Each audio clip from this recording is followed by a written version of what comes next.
Most beautiful story of your life. If you skip it, it will break my heart, and maybe I'll stop writing forever. Today the intro is very short because I can't afford to lose you. I love you. If you don't like the intro, you can skip it, but please don't leave the story. Hi, my beautiful family. Today my heart is heavy. My first cousin passed away from a heart attack brought on by financial struggles and a lack of peace at home. This tragedy reminds me, and I pray it reminds you, that life is fragile and precious. Please, my family, don't let stress and anger destroy the gift of love. Be gentle with your partner, show patience, hold your children close, and let kindness rule your home. True happiness isn't in wealth, but in love, respect, and peace with those closest to us. I share this pain because you are not just an audience. You are my family. Every word I speak and every story I tell comes from my heart to yours. When you watch, when you stay, when you support, it gives meaning to my work and strength to my soul. Please don't let my hard work be in vain. Stay with me to the end, because together we heal, together we grow, and together we remain one strong family. If your heart is true, right, present. If your love is real, right, I am with Mr. Peter. Sometimes the most beautiful love stories begin with the smallest accidents, and the deepest connections are forged in the space between hello and goodbye. The rain drummed against Linda Garcia's window, like fingers tapping an impatient melody, each drop a reminder of another evening spent alone in her Phoenix apartment. At 22, she had grown accustomed to solitude, but tonight it felt heavier than usual, pressing against her chest like a weight she couldn't quite shake off. Her wheelchair sat positioned perfectly beside her desk, where scattered sketches of faces she'd never met told stories of lives she'd never live. The apartment was silent except for the storm, filled with the careful accommodations she'd made to create independence in a world designed for others. Lowered countertops, ramps instead of steps, everything within reach from her seated position. It was functional, efficient, and utterly lonely. 12 years had passed since the accident that took her mother and her legs in one devastating moment. She could still remember every detail, the screech of brakes, the moment of weightless terror, waking up to discover that her mother was gone and her own body had become a stranger. 12 years since her father had chosen grief over presence, remarrying a woman who provided meals and clean laundry, but never warmth, never the gentle touches and whispered endearments that had died with her mother. Linda had learned to find beauty in small things, the way afternoon light danced across her canvas, the satisfaction of completing a design project, the rare moments when her art touched someone's heart. She'd built a life around these fragments of joy, telling herself they were enough. But love, real, consuming, soul-deep love, that seemed as impossible as walking again, a dream she'd carefully packed away like her mother's jewelry, too precious to discard, too painful to examine closely. Her phone pierced the evening quiet with its sharp ring, cutting through the melancholy like a blade through silk. Expecting another potential client discussing logo designs or wedding invitations, the bread and butter of her small but growing business, Linda composed herself and answered with the practiced professionalism that had become her shield against a world that often forgot she existed. Garcia Design Studio, this is Linda speaking. Finally, I've been trying to reach the pottery studio for an hour, and I'm starting to think the universe is conspiring against me. The voice that flowed through the receiver was unlike anything she'd ever heard, deep and warm like aged whiskey, with an undertone of frustrated exhaustion that somehow made it more human, more real, more achingly attractive than any voice had a right to be. Is this Desert Dreams ceramics? Something in his tone, a combination of weariness and hope, sophistication and vulnerability, made her pause. Most wrong numbers were brief, apologetic, quickly dismissed. But this voice carried weight, history, the kind of loneliness that recognized its echo in another person's silence. "I'm sorry, you have the wrong number. This is a graphic design studio, not a pottery place." Linda's finger hovered over the end button, poised to return to her solitary evening, but something mysterious and powerful stopped her. Maybe it was the genuine disappointment in his sigh, or perhaps the loneliness in her own heart, recognizing its twin in a stranger's voice. Maybe it was simply that, for the first time in months, someone had called her who wanted nothing from her except a simple answer to a simple question. "Damn. I'm in Sedona for the week trying to find somewhere to clear my head, and I can't even get a simple phone call right." He paused, and she could hear the sound of rain on his end too. "I'm sorry for bothering you. Have a good evening." Wait. The word escaped her lips before her mind could catch it. "You're in Sedona? It's beautiful there. I can hear the rain on your end too. Must be the same storm system." "Yeah, it's coming down pretty hard here. Though I have to admit, the red rocks look incredible in this weather, like they're glowing from within." His voice carried a note of genuine appreciation that made Linda smile for the first time all day. "I've always wanted to see Sedona in the rain. I imagine it's magical." She found herself settling deeper into her chair, the phone warm against her ear. "It is. I'm Mark, by the way. Mark Ellison. And I should probably thank you for not hanging up on a complete stranger who can't dial a phone correctly." Linda Garcia. "And honestly, your wrong number might be the most interesting thing that's happened to me this week." She laughed softly, surprised by her own honesty. "Tell me something, Linda Garcia from the design studio. What do you see when you look out your window right now?" The question was simple, but the way he asked it, with genuine curiosity, as if her view mattered to him, made her heart skip. City lights blurred by raindrops, like watercolor paint running down glass, and palm trees bending in the wind, looking like dancers who've forgotten their choreography. His laughter was rich and unguarded. "That's beautiful. You paint with words the way most people paint with brushes. I actually do paint and design. It's how I make sense of the world, I suppose." She found herself sharing more than she intended. "What about you? What brings you to Sedona?" Running away from a life that looks perfect on paper but feels empty in reality. You know that feeling when you have everything you thought you wanted, but you'd trade it all for something real.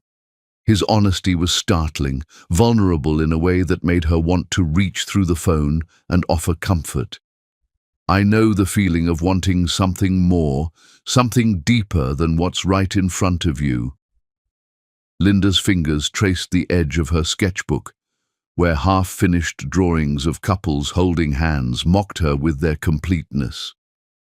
For the next hour, they talked about everything and nothing. Mark told her about his failed attempts at pottery, his secret love for old movies, and his dream of finding someone who saw him for who he was beneath the surface. Linda shared her passion for art, her love of thunderstorms, and her belief that the most beautiful things in life were often the most fragile. Neither mentioned the details that defined their daily existence, his penthouse and boardrooms, her wheelchair and isolation. In the space between their voices, they found something neither had experienced before: recognition. Two souls discovering they spoke the same language of longing. "I should probably let you go," Mark said as the conversation naturally wound down. "But Linda, this has been the best wrong number I've ever dialed." "I'm glad you're a terrible phone number dialer, Mark Ellison." She meant it more than she'd meant anything in years. Would it be completely insane if I asked to call you again tomorrow? Same time?" Linda's heart hammered against her ribs. She thought of her empty apartment, her predictable routine, her carefully constructed walls that kept the world at a safe distance. Then she thought of his laugh, the way he'd listened to her describe rain-blurred lights, as if she'd shared the secret of the universe. "I'll be here," she whispered. "Until tomorrow then, Linda Garcia. Until tomorrow, Mark Ellison."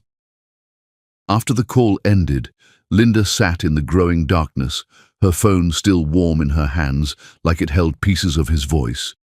The storm outside was beginning to calm, but inside her chest something was stirring to life, something dangerous and wonderful and completely terrifying.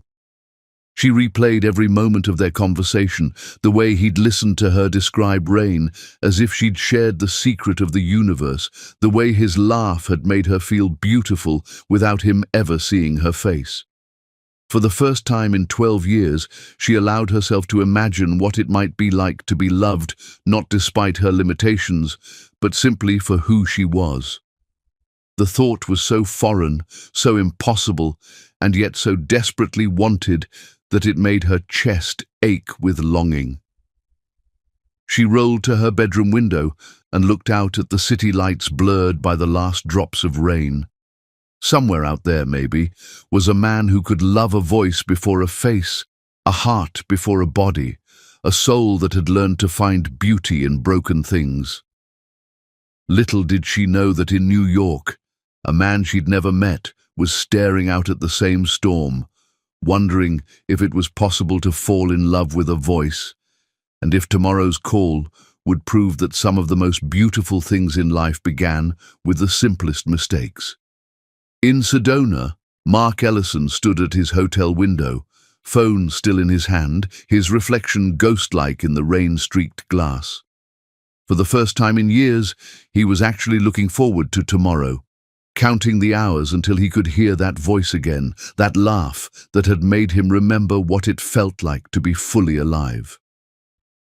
Chapter 2. Voices in the dark.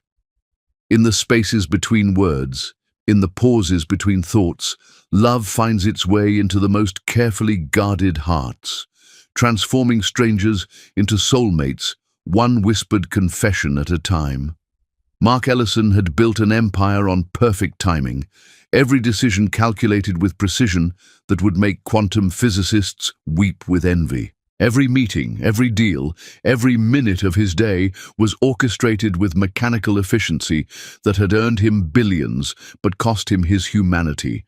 But at exactly 8 p.m. Mountain Time, he found himself abandoning boardrooms and conference calls, dismissing assistants with unprecedented urgency to sit in his Sedona hotel room, phone in hand, waiting for a woman whose face he'd never seen, but whose voice had become the soundtrack to his dreams and the rhythm by which his heart now measured time. It had been 3 weeks since that first wrong number, and their nightly conversations had become as essential to him as breathing, as necessary as the sunrise that painted the red rocks outside his window each morning. Tonight, as he dialed her number with the same anticipation that had carried him through 21 previous calls, Mark realized he was falling in love with someone who existed only in words and laughter, in shared silences and whispered confessions that felt more intimate than any physical touch he'd ever experienced. The hotel room itself had transformed over the weeks, no longer the sterile, temporary space of a business traveler, but a sanctuary where he could shed the armor of success and simply be Mark, not the CEO, not the billionaire, just a man who had found something precious and was terrified of losing it. "Hello, stranger." Linda's voice filled the room like warmth flooding a cold house, chasing away the shadows that seemed to gather whenever they weren't talking. "Hello yourself, beautiful voice." Mark smiled, settling into the chair he'd begun to think of as theirs, the one positioned perfectly to catch the evening light that reminded him of the gold flecks in eyes he'd never seen but could picture with startling clarity. "How was your day?"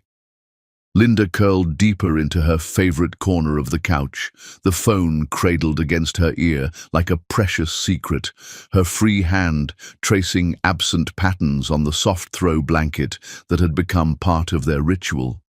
She'd found herself preparing for these calls like dates, choosing comfortable clothes that made her feel beautiful even though he couldn't see her, lighting candles that cast dancing shadows on her walls, creating an atmosphere worthy of the magic they built together each night.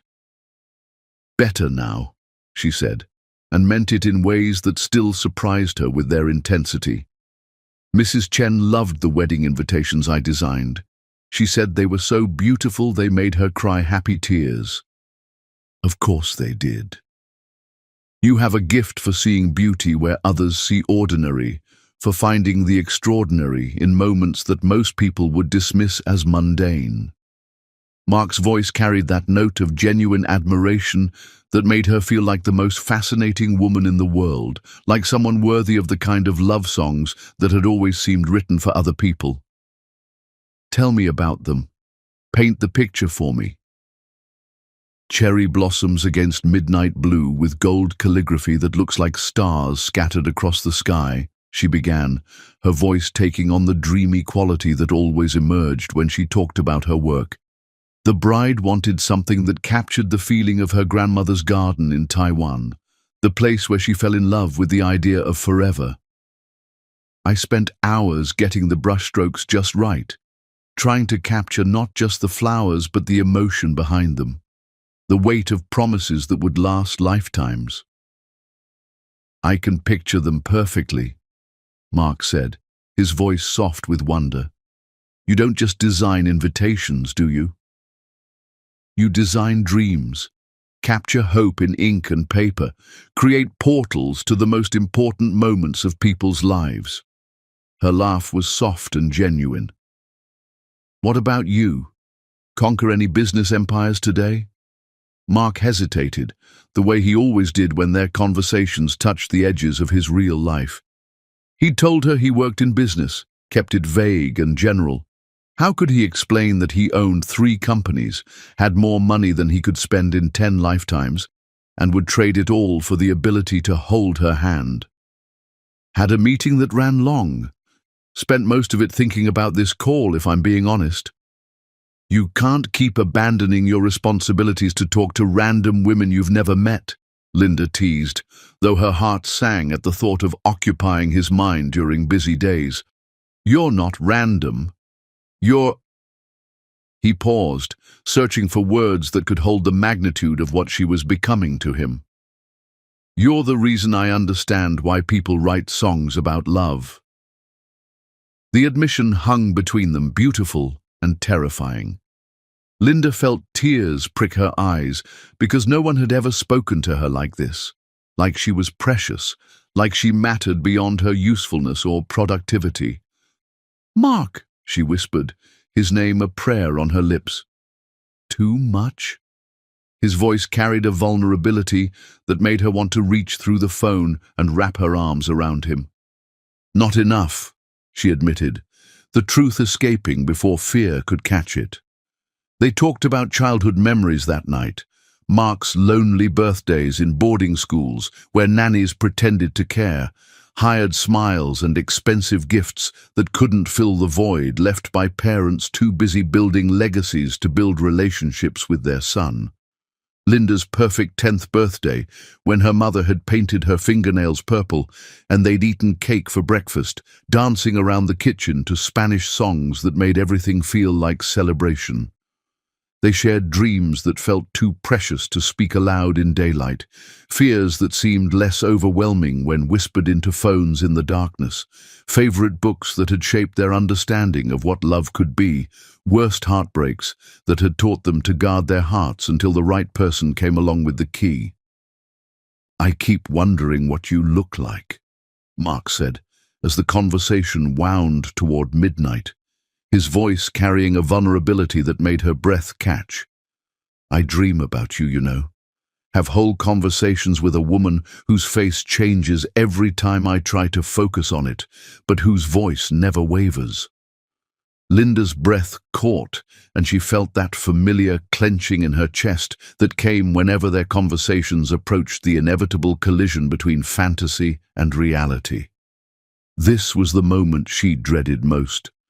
the question that would eventually demand answers she wasn't ready to give.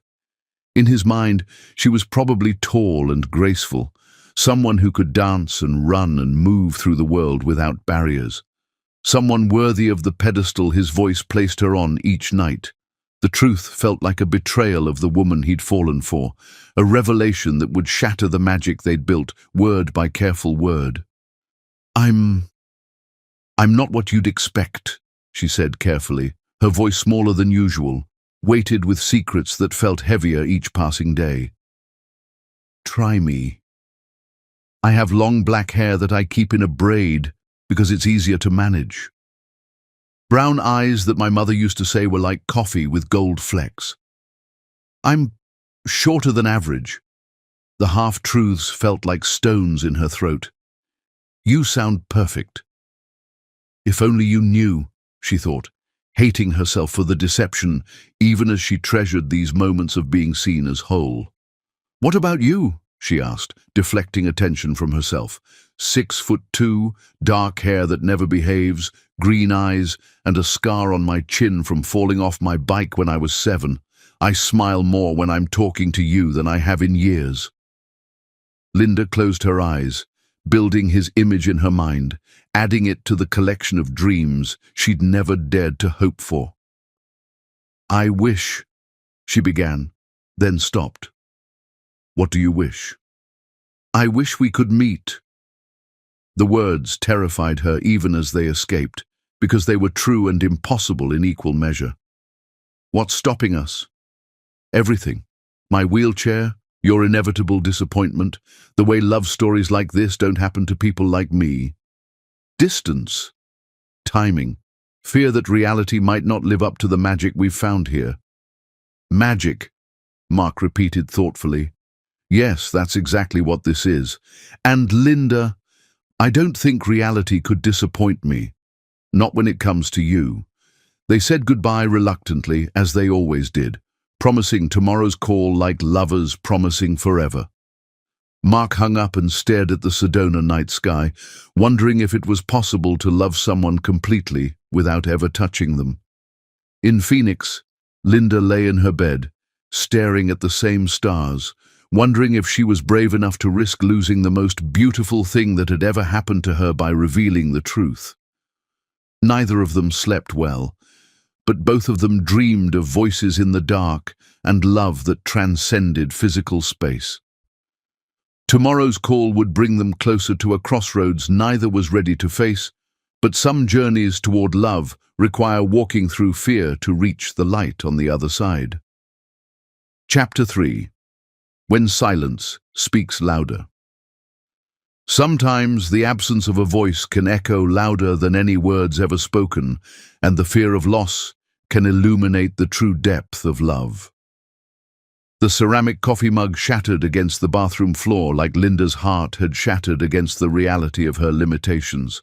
One moment she'd been transferring from her wheelchair to use the facilities, a routine she'd performed thousands of times with practiced efficiency. The next, she was staring at the destruction of more than just a simple household object. Her phone lay among the ceramic pieces, its screen cracked beyond repair like a spiderweb of broken promises, its silence more devastating than any goodbye could ever be.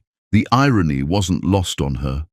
She'd spent years adapting to live independently, learning to navigate a world designed for others, and now, a simple slip of concentration had cost her the most precious thing in her carefully constructed life.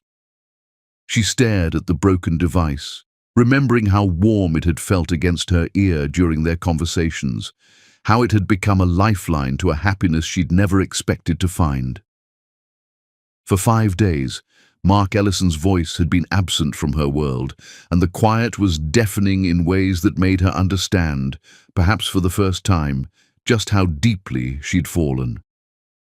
Every evening at 8 o'clock, she found herself sitting by her silent landline, her heart racing with muscle memory of anticipation that had nowhere to go. The apartment felt different without their nightly ritual, larger and emptier, filled with conversations that would never happen and laughter that echoed only in her memory. She'd tried everything with the desperate determination of someone whose lifeline had been severed without warning.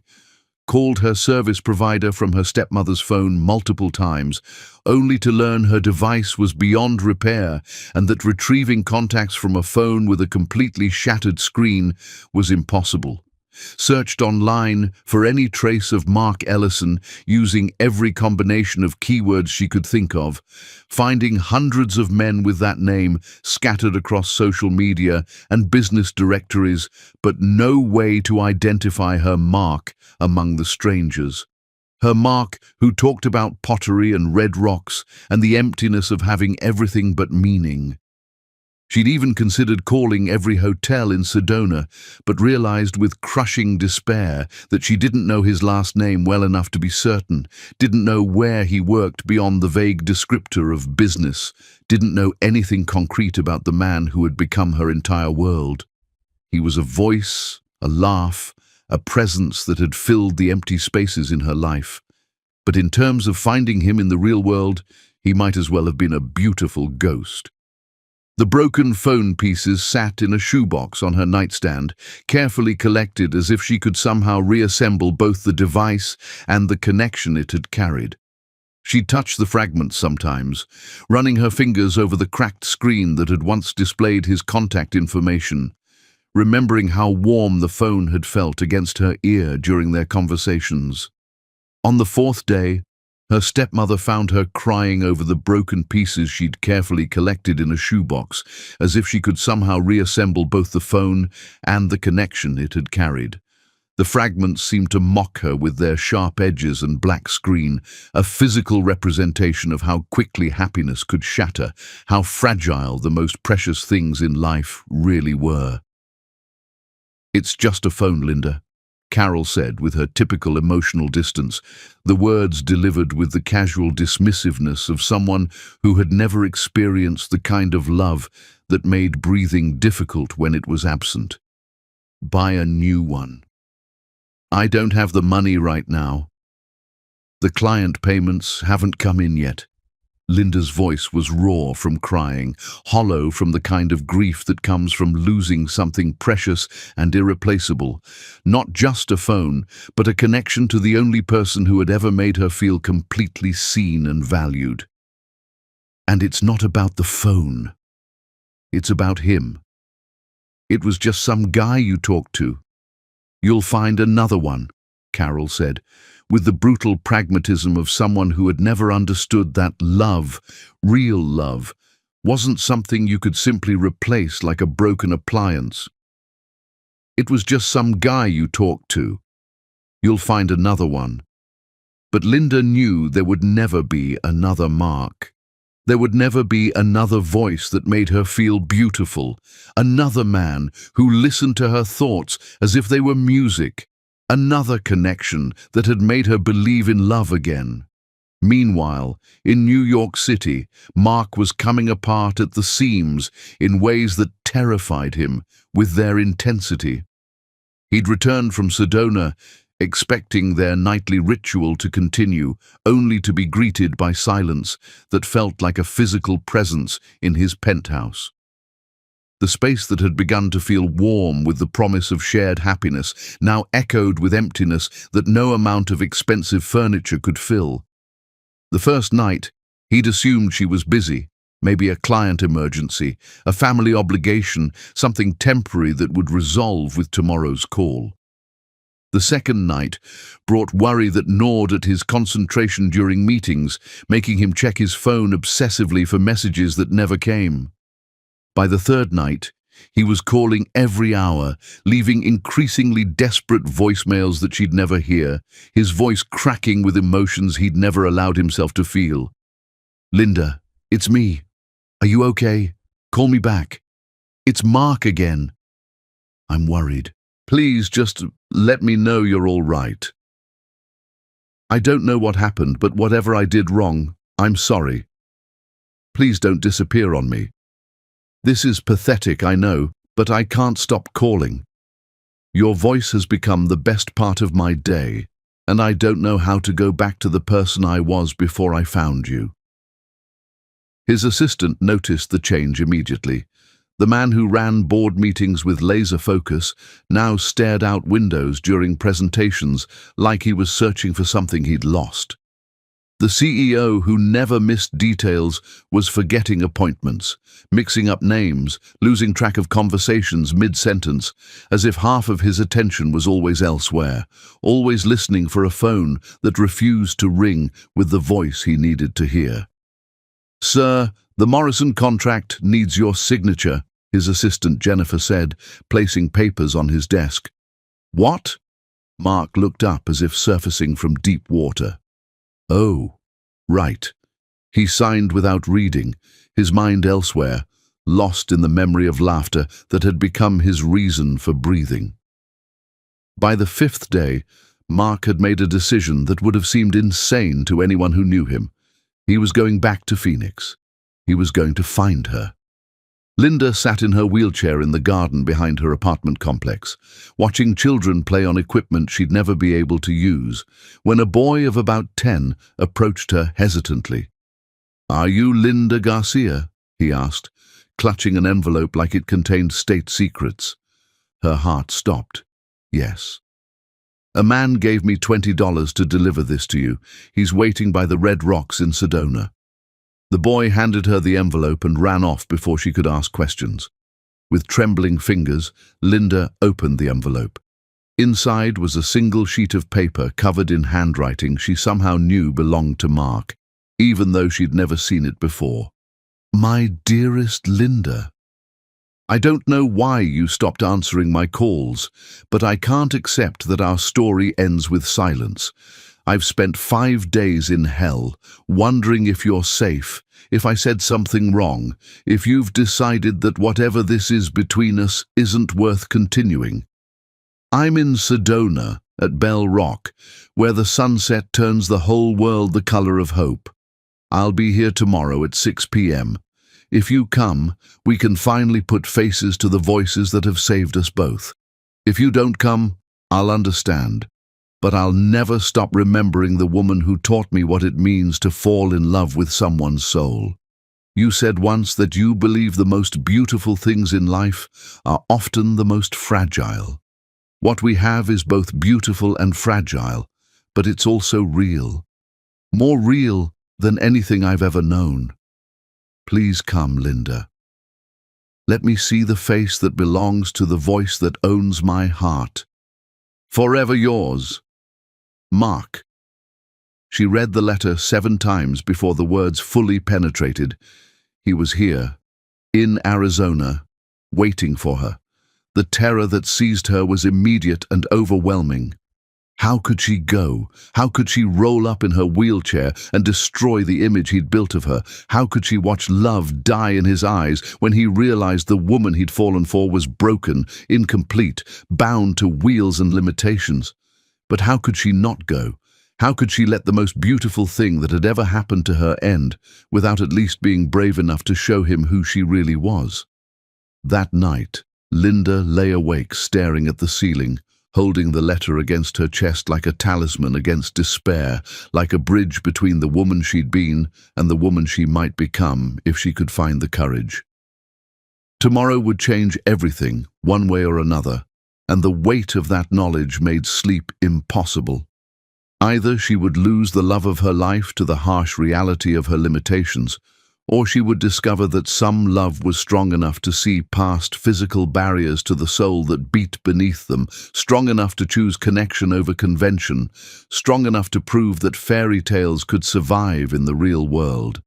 She had no way of knowing that 3 miles away, Mark was lying awake in his hotel room, staring at the same ceiling, wondering if the woman who had stolen his heart would be brave enough to take the greatest risk of both their lives, the risk of being known completely and loved anyway.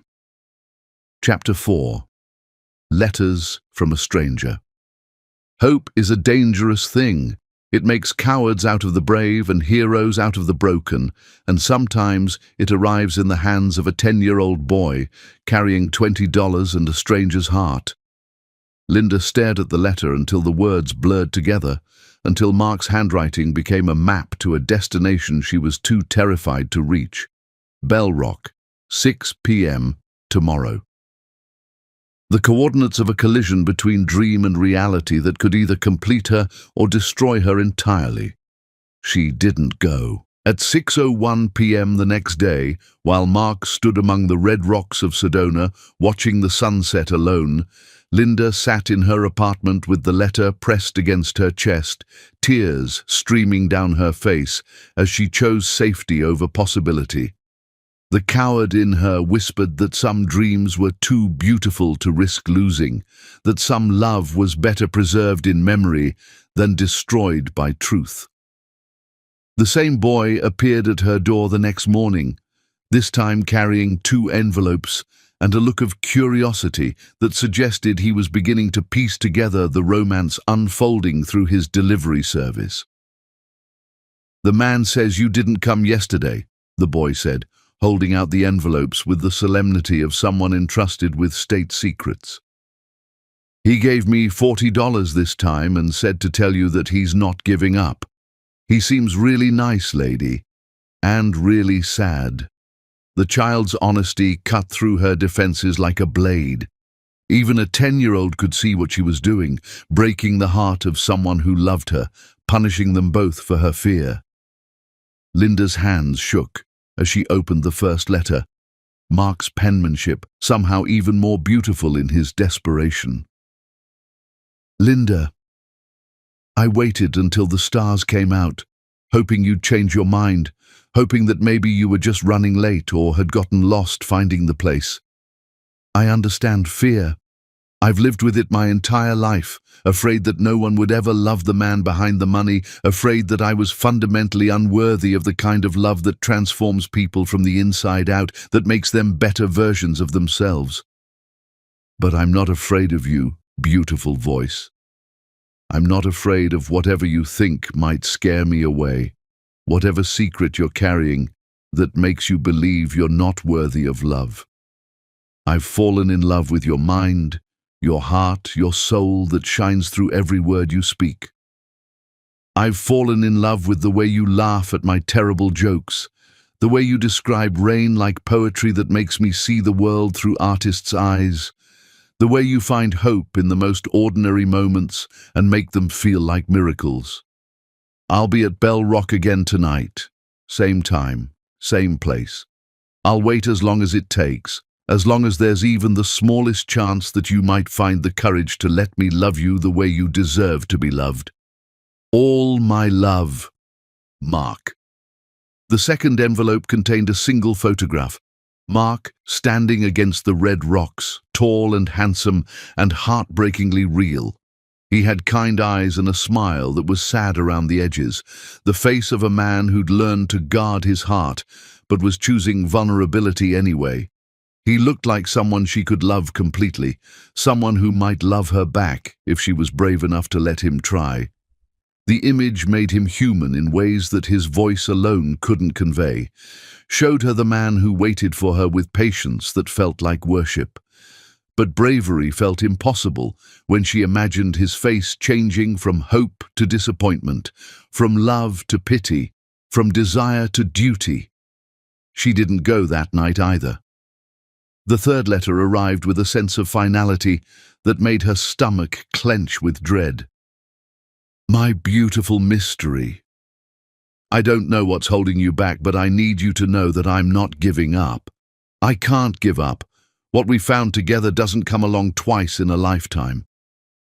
I've been thinking about what you said once, that you wished we could meet but feared reality might not live up to the magic. But Linda, the magic isn't just in our conversations. The magic is in you. It's in the woman who finds hope in thunderstorms, who creates beauty from nothing, who made a lonely man remember what it feels like to be alive. Tomorrow is my last night here. If you don't come, I'll have to accept that some love stories are meant to remain unfinished. But I want you to know that even if I never see your face, even if this is goodbye, loving you has been the most real thing I've ever experienced. Tomorrow night, Bell Rock, 6 p.m. This is my heart's last chance to find its home. Forever yours, no matter what. Mark. Linda read the letter until she'd memorized every word, until his desperation became her own, until the weight of his love and her fear collided in her chest, like storms meeting over open water. That night, she didn't sleep. She sat in her wheelchair by the window, staring out at the darkness, imagining Mark in Sedona doing the same thing. She thought about her mother, who used to say that life wasn't about avoiding heartbreak, but about deciding which chances were worth the risk of breaking your heart over. At 3 a.m., she made a phone call to a medical transport service. At 4 a.m., she picked out her best dress, a deep blue that brought out her eyes, the kind of dress her mother would have chosen. At 5 a.m., she sat in front of her mirror, braiding her hair with hands that wouldn't stop shaking, applying makeup with the care of someone preparing for either a wedding or a funeral. At 2 p.m., she was in the van, making the 2-hour drive to Sedona, her heart hammering a rhythm that sounded like prayers and promises and the kind of terror that comes right before the most important moment of your life. The van's radio played love songs that seemed written specifically for this moment, and Linda found herself humming along, her voice mixing with the melodies as the red rocks grew larger on the horizon. With every mile, she felt pieces of her fear falling away, replaced by something that felt dangerously like hope. She thought about Mark's letters, about the man who'd waited for her 3 nights running, who'd seen something in her worth crossing the country for. Maybe, just maybe, she was worth the risk after all. As the van pulled into Sedona and the afternoon light turned the rocks to fire, Linda Garcia took the deepest breath of her life and chose love over fear, truth over safety, and the terrifying possibility that some fairy tales might actually be strong enough to survive the real world. Chapter 5. When Hearts Collide. There are moments that divide a life into before and after, when the universe holds its breath and 2 souls recognize each other across the space between fear and forever. The rain had not been part of Mark's plan. He'd imagined their first meeting bathed in golden Arizona sunlight, with the red rocks of Sedona providing a backdrop worthy of the moment when his carefully constructed world would either expand to include everything he'd ever wanted or collapse under the weight of disappointed hope. Instead, he stood beneath a darkening sky, drops of water turning his expensive shirt transparent, and his perfectly styled hair into a disaster that his stylist would weep over. But as the storm gathered strength above Bell Rock, Mark realized that rain was perfect for this moment, raw and honest and impossible to control, washing away pretense and leaving only truth in its wake. At 5:45 p.m., 15 minutes before their appointed meeting, he was alone. At 5:50, still alone, but refusing to acknowledge the whisper of doubt that suggested she might not come. At 5:55, soaked to the skin and shivering despite Arizona's warmth, but holding on to faith like a lifeline. At 6:07 p.m., he heard the sound that would change his life forever. The quiet whir of wheels on wet pavement, growing closer with each heartbeat that thundered in his chest. Mark turned, his heart hammering against his ribs with anticipation and terror in equal measure, and saw her. Linda Garcia, the woman who had owned his dreams for 3 weeks, approaching in a wheelchair with rain streaming down her face like tears and the most beautiful, terrified expression he'd ever seen. She was breathtaking in ways that had nothing to do with conventional beauty and everything to do with the courage radiating from every line of her body. Her dark hair was soaked and clinging to her shoulders. Her dress, a deep blue that brought out the gold flecks in her eyes, was wet from the storm, but she held herself with a grace that made his breath catch. This was the voice he'd fallen in love with given form, the laugh that had sustained him through lonely nights, made manifest in a woman so beautiful and real that for a moment he wondered if he was dreaming. For a moment that felt like hours, they simply looked at each other, the rain creating a curtain of privacy around them, while the red rocks of Sedona provided a backdrop worthy of the most important scene of both their lives. Mark took in her delicate features, the way her hands gripped her wheelchair's armrests with white-knuckled nervousness, the vulnerability and hope warring in her expression. She was ethereally beautiful, but it was more than that. She was real, finally, gloriously real, and the woman he'd fallen in love with through phone lines and whispered confessions was somehow even more magnificent than his imagination had dared to hope. Linda saw a man who looked exactly like the voice she'd memorized, kind eyes that crinkled at the corners with the same warmth she'd heard in his laughter, strong hands that she'd imagined holding hers during their longest conversations, a face that was handsome, but more importantly, honest, open, devastatingly familiar, despite being seen for the first time. Rain had darkened his hair, and his expensive shirt clung to his frame. But what struck her most was the way he looked at her, not with curiosity or pity, but with recognition, as if he was seeing someone he'd been searching for his entire life. She also saw the moment of surprise that flickered across his features when he fully registered the wheelchair, the split second where his mind adjusted from expectation to reality. Her heart stopped, waiting for the inevitable change in his expression, the disappointment that would creep in as he realized what he'd gotten himself into. This was it, the moment she'd feared, when he would step back, make excuses, find a way to let her down gently while the love died in his eyes like a candle being snuffed out. Instead, Mark stepped forward, closing the distance between them with purposeful strides that splashed through puddles without care for his expensive shoes.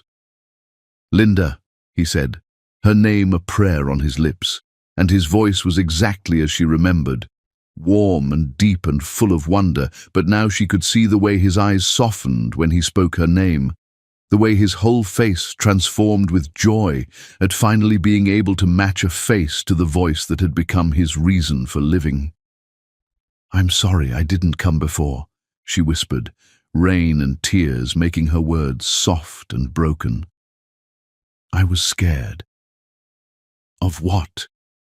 He moved closer, close enough that she could see water droplets clinging to his eyelashes like diamonds, close enough to feel the warmth radiating from his body despite the cool rain, close enough to see that his eyes weren't just green, but flecked with gold that matched the late afternoon light filtering through the storm clouds. "Of this. Of disappointing you. Of not being what you expected." Her voice cracked on the last word, and she looked down at her hands twisted in her lap, at the wheelchair that had defined so much of her adult life, at all the ways she was different from the women he could have chosen.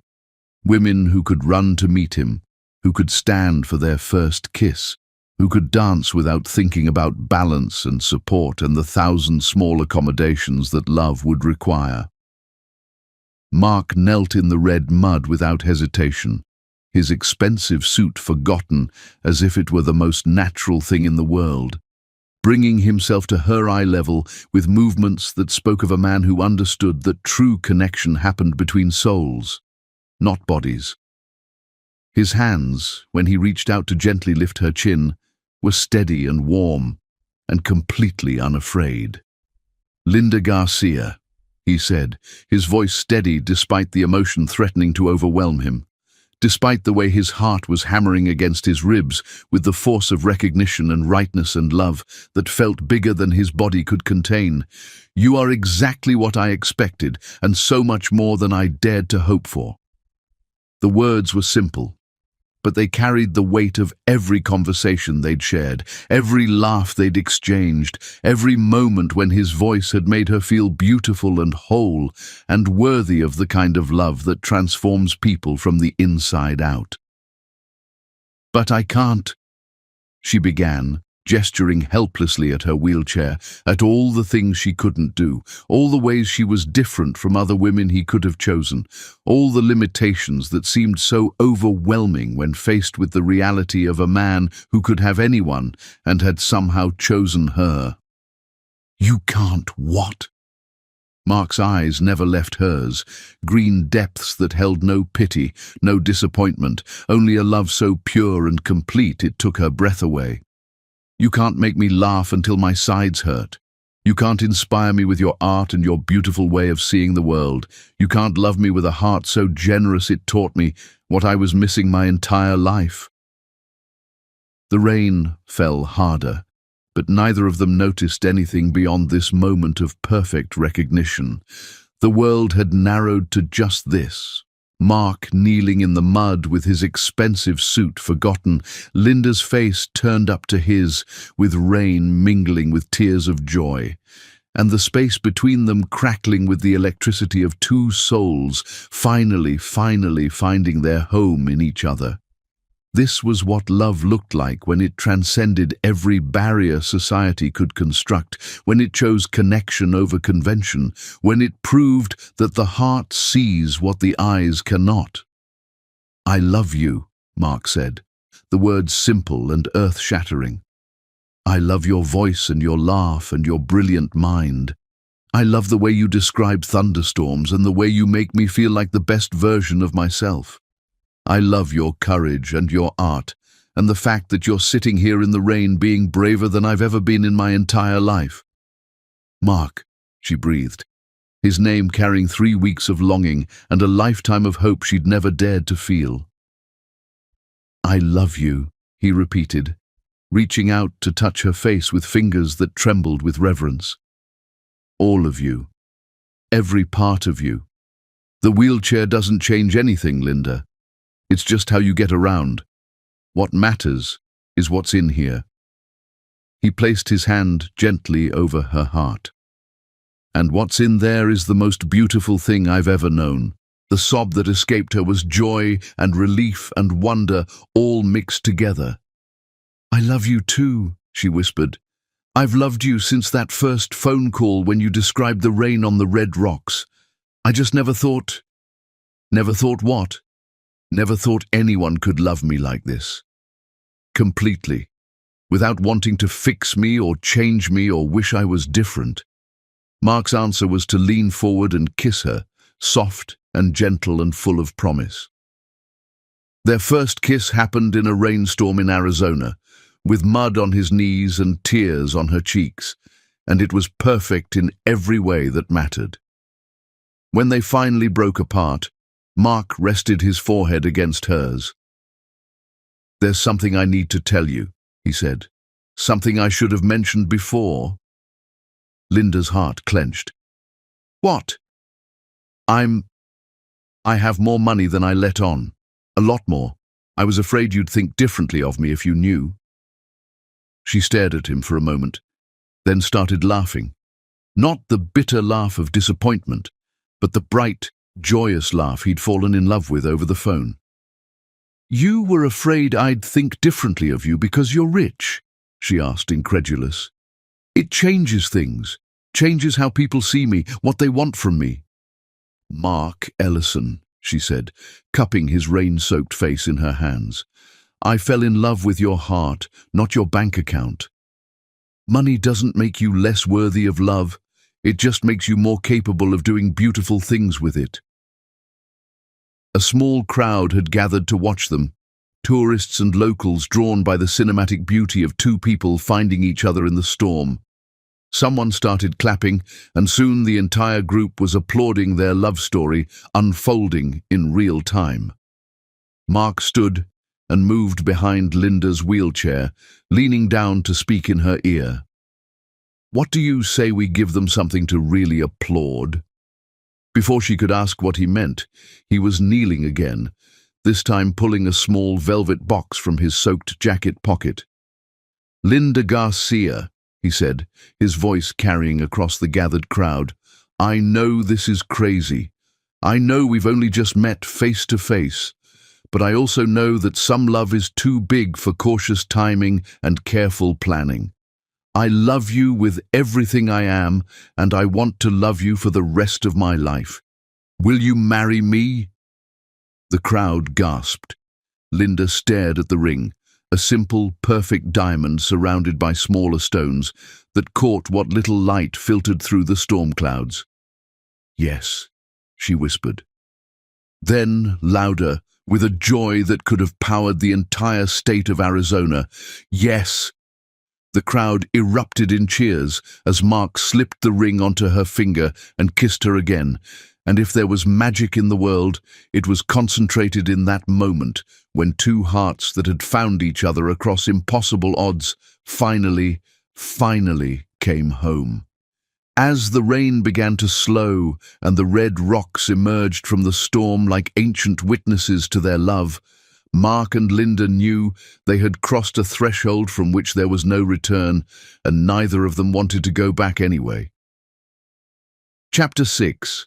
New York, New Life. Love, when it's real, doesn't just change two people. It transforms every space they inhabit, turning houses into homes and strangers into family, creating magic from the most mundane moments of shared existence.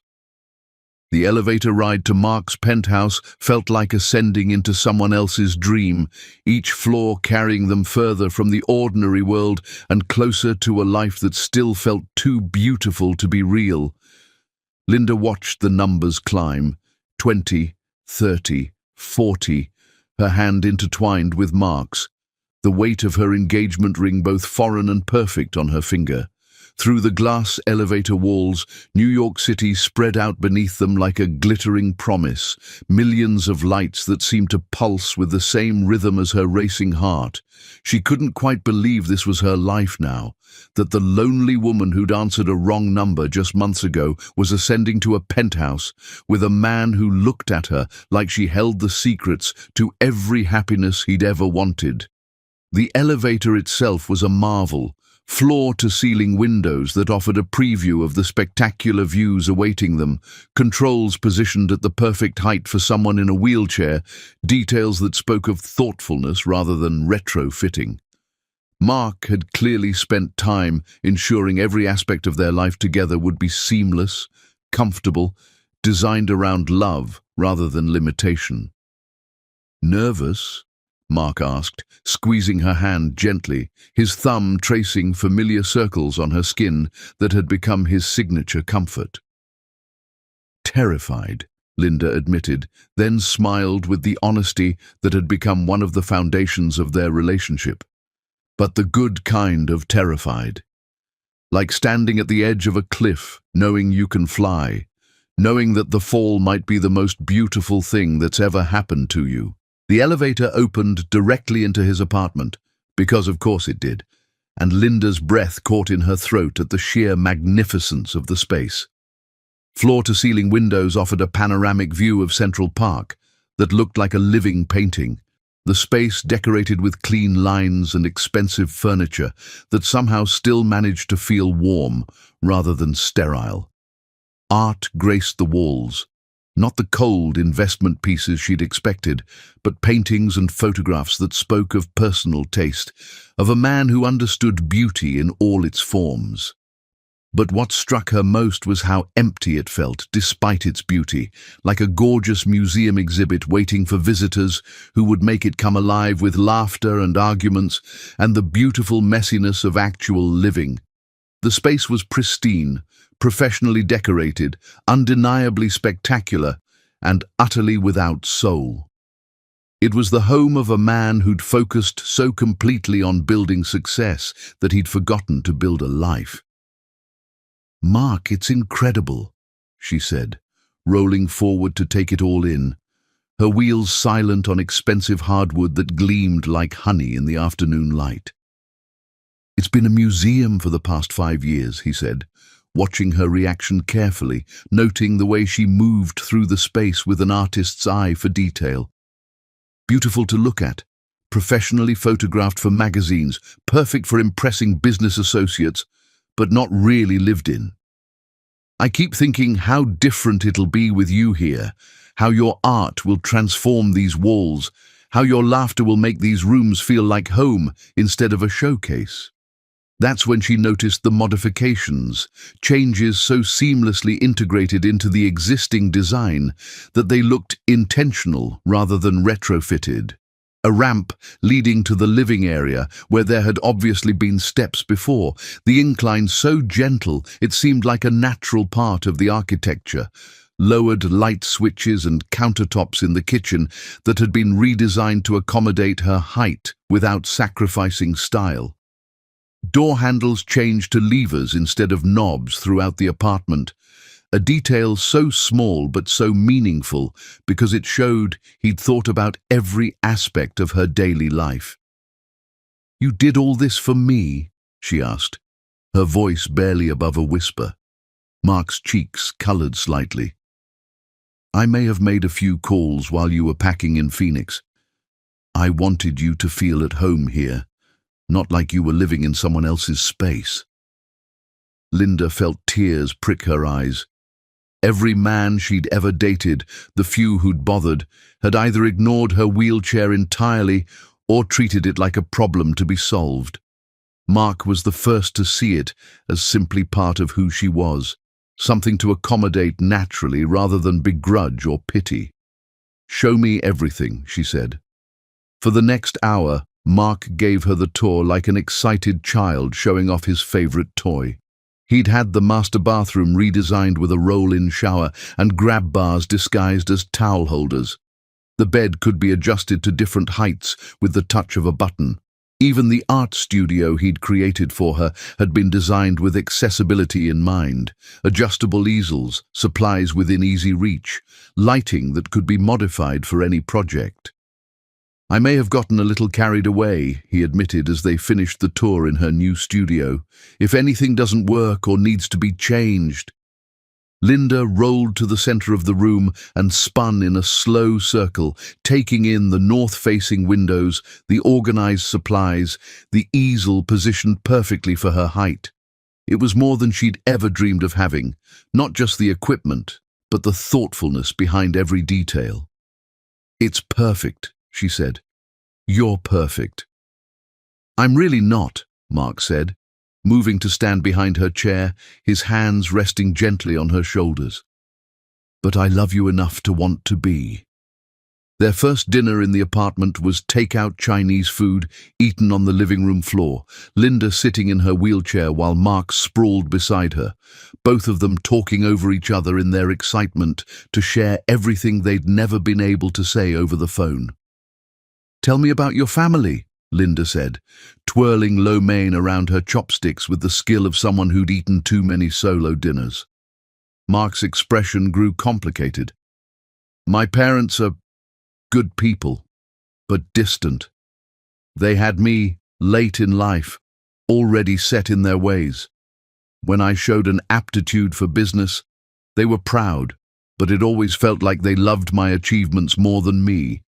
My sister Emma is different, though. You'll love her." "Will they like me?" The vulnerability in her question made Mark's heart clench. He set down his food and turned to face her fully. "Linda, my parents have met every woman I've dated in the past 10 years. Socialites, models, women who looked perfect on paper and left them impressed but cold. You're the first woman I've ever brought home who they'll see me actually light up around. They're going to love you because I love you and because loving me has made me someone worth loving." She was quiet for a moment, processing. "I keep waiting for the other shoe to drop," she admitted, "for you to wake up and realize what you've gotten yourself into." Mark moved from the floor to kneel beside her chair, taking her hands in his. "Linda Garcia, let me tell you what I've gotten myself into. I've gotten myself into a life where I wake up excited about the day ahead. I've gotten myself into conversations that matter, laughter that heals, love that makes me braver than I've ever been. I've gotten myself into the greatest adventure of my life. Even though I come with complications, everyone comes with complications. Yours just happened to have wheels. That night, as they lay in Mark's king-sized bed, adjusted to the perfect height for Linda to transfer from her wheelchair, she stared at the ceiling and marveled at how quickly her entire world had transformed. "Mark," she whispered into the darkness. Thank you." "For what?" "For seeing me, all of me. For making me feel beautiful instead of broken." He rolled onto his side, finding her in the darkness, his hand coming up to cup her cheek. "You were never broken, love. You were just waiting for someone with eyes clear enough to see you properly." The next morning brought their first real test, meeting Mark's family. Emma Ellison arrived like a hurricane of enthusiasm and designer clothes, sweeping into the apartment with the confidence of someone who'd never met a stranger she couldn't charm. "So you're the famous Linda," Emma said, settling onto the couch across from where Linda sat in her chair, Mark hovering nervously nearby. "The woman who managed to make my workaholic brother remember he's actually human." "That's me," Linda replied, unsure whether she was being evaluated or welcomed. "Good," Emma said decisively. "He needed humanizing. Tell me, are you planning to keep him, or can I still auction him off to the highest bidder?" Linda looked at Mark, who was trying not to laugh, then back at Emma. "I think I'll keep him. He's house-trained and everything." Emma threw back her head and laughed with genuine delight. "Oh, I like you already." "Mark, you may actually have gotten this one right." When Mark's parents arrived an hour later, the atmosphere grew more formal. Richard and Patricia Ellison were exactly what Linda had expected: elegant, reserved, the kind of people who measured words like precious commodities. But as the afternoon wore on, she watched them watching Mark, and she saw the exact moment when they realized their son had become someone they'd never seen before. "You've made him happy," Patricia said quietly to Linda as they stood together in the kitchen, Mark and his father deep in conversation about some business matter. "He makes me happy too." "That's not what I mean." Patricia's eyes were sharp but not unkind. "I mean, you've made him happy in a way we never could. He lights up when he looks at you. In 42 years, I've never seen my son light up." The approval in her voice was subtle but unmistakable, and Linda felt a knot she hadn't realized was there loosen in her chest.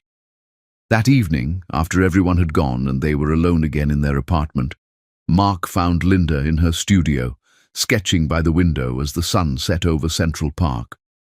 "What are you drawing?" he asked, settling into the chair he'd placed there for moments like this. "Us," she said, turning the pad so he could see. "That first day in Sedona, I want to remember exactly how it felt when you knelt in the rain and told me you loved me." Mark studied the sketch. Their faces turned toward each other, the rain rendered in careful strokes, the joy and wonder and relief captured in expressions that were somehow both realistic and larger than life. "It's beautiful," he said. "But you got one thing wrong." "What?" He reached over and took the pencil from her hand, adding a few careful strokes to the drawing. When he handed it back, he'd drawn their joined hands, their rings catching the light, the moment when they'd chosen each other completely and forever. "There," he said. "Now, it's perfect." As they sat together in their home, truly their home now, watching the city sparkle to life below them, both Mark and Linda knew they had successfully crossed the bridge from separate lives to shared future, and the view from the other side was more beautiful than either had dared to imagine. Chapter 7. Hope and Healing. Sometimes the greatest act of love is not accepting someone as they are, but believing in who they might become, and having the courage to take the journey together. The medical office smelled like disinfectant and hope, a combination that made Linda's stomach flutter with equal parts anticipation and terror. She'd been in too many medical facilities over the years, subjected to too many consultations that ended with apologetic shrugs and gentle explanations of why nothing more could be done. But Dr. Rebecca Thompson's office was different from the sterile medical facilities she remembered from childhood. Warm wood furniture, plants on the windowsills, certificates and awards that spoke of expertise without intimidation, family photos that suggested this doctor understood life existed beyond medical charts. The walls displayed before and after photos of patients who'd undergone various procedures, stories of triumph that both inspired and terrified her. Some showed people learning to walk again after accidents. Others celebrated smaller victories, the ability to stand, to take a few assisted steps, to reclaim pieces of physical independence they'd thought were lost forever. Mrs. Garcia-to-be, Dr. Thompson said with a smile that crinkled her eyes, extending a hand that was both professional and genuinely warm. I've reviewed your files extensively, and I have to say, your case is fascinating from a medical perspective.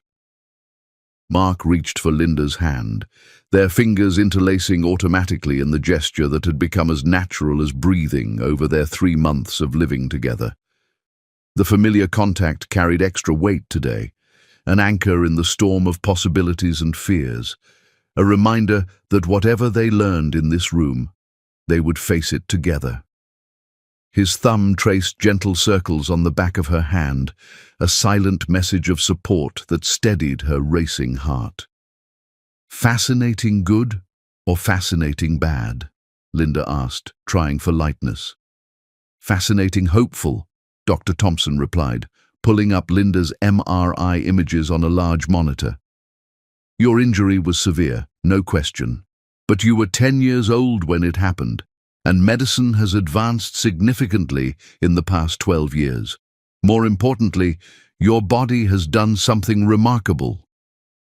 She pointed to the images, explaining in language they could understand how Linda's young body had created new neural pathways around the damaged areas, how her muscles had maintained more tone than typically seen in cases like hers, how recent advances in surgical techniques had opened possibilities that hadn't existed even 5 years ago. What are you saying? Mark asked, his voice carefully controlled. I'm saying there's a chance, not a guarantee, but a real chance that we could restore some function. Maybe not complete mobility, but potentially enough for you to walk with assistance. The words hung in the air like a held breath. Linda stared at the images of her spine, seeing for the first time not just damage, but possibility. What would the surgery involve? She asked. Dr. Thompson spent the next hour explaining the procedure with the thoroughness of someone who understood that hope required complete honesty to be sustainable. The surgery was complex, she explained, involving multiple stages of delicate work on her spinal cord that would require a team of specialists working in perfect coordination. It was risky, with potential complications that could range from infection to paralysis that could be worse than her current condition. The rehabilitation would be months of intensive, often painful work, with no guarantees about the final outcome. The success rate was encouraging, but not overwhelming. Roughly 65% of patients experienced some improvement in mobility, though improvement could mean anything from increased sensation to the ability to walk short distances with assistance. Only about 30% regained the ability to walk independently, and even then, most required mobility aids for longer distances or during times of fatigue. I need to be completely clear about something, Dr. Thompson said, her voice carrying the weight of years spent delivering both miracles and disappointments. This surgery is not about fixing you, because you are not broken. You've adapted beautifully to your circumstances and built a full, meaningful life.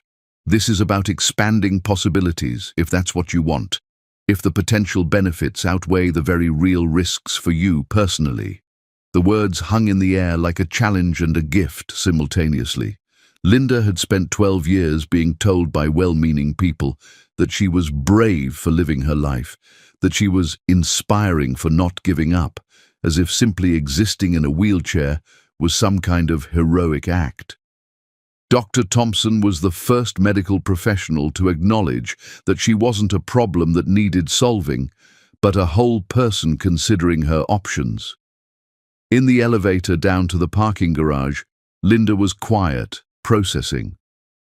"What are you thinking?" Mark asked. "I'm thinking about the word if," she said.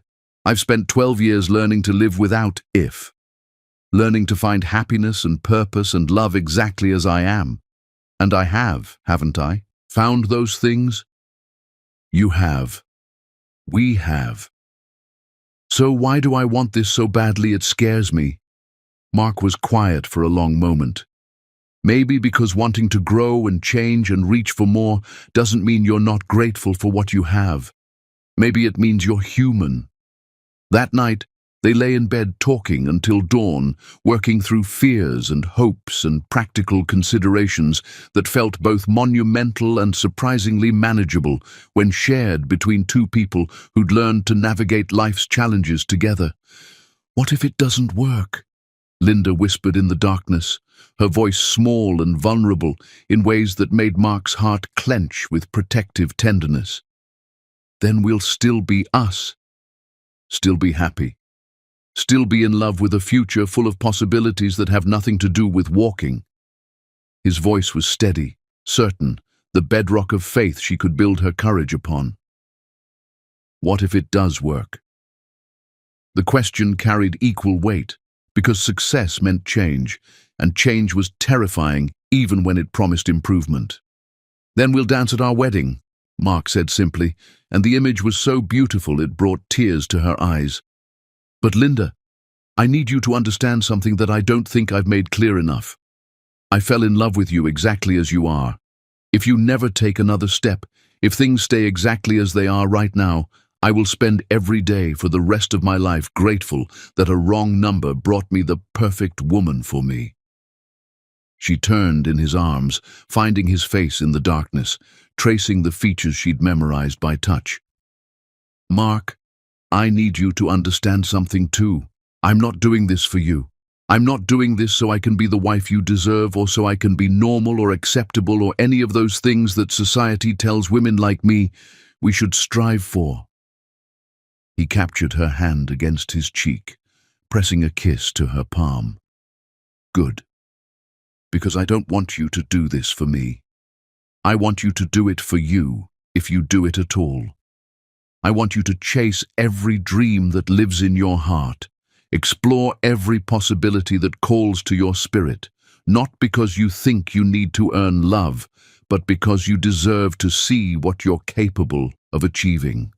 "I think I want to try," she said, "not because I need to walk to be complete, but because I want to see what I'm capable of. I want to push the boundaries of what's possible. Then we'll do it together." The next few weeks were a whirlwind of additional consultations, second opinions, insurance battles that Mark's resources made easier but not simple. Through it all, their families rallied around them with support that sometimes overwhelmed Linda with its intensity. Emma appointed herself chief researcher, arriving at the apartment with stacks of medical journals and success stories from similar cases. Mark's parents, in their reserved way, made it clear they were prepared to provide whatever resources might be needed. Even Linda's father called from Phoenix, his voice thick with emotion he rarely showed. "Misha," he said, using the pet name he hadn't called her since before her mother died, "I want you to know how proud I am. Your mother would be proud too." The mention of her mother broke something loose in Linda's chest. "I wish she could be here for this." "She is here," her father said firmly. "She's in your courage, your strength, your refusal to settle for less than everything life can offer you." The surgery was scheduled for a Tuesday in October, when the leaves in Central Park were turning colors that reminded Linda of the Arizona sunsets where her love story had begun. The night before the procedure, she and Mark sat in her studio, surrounded by paintings she'd created over the past few months, portraits of hope and fear, abstracts that captured the emotional landscape of preparing for the unknown. "Are you ready?" Mark asked. "No," she said honestly, "but I'm going to do it anyway. That's the definition of brave." "I keep thinking about that first phone call," Linda said, putting down her brush and turning to face him. "How I almost hung up when you asked for the pottery studio.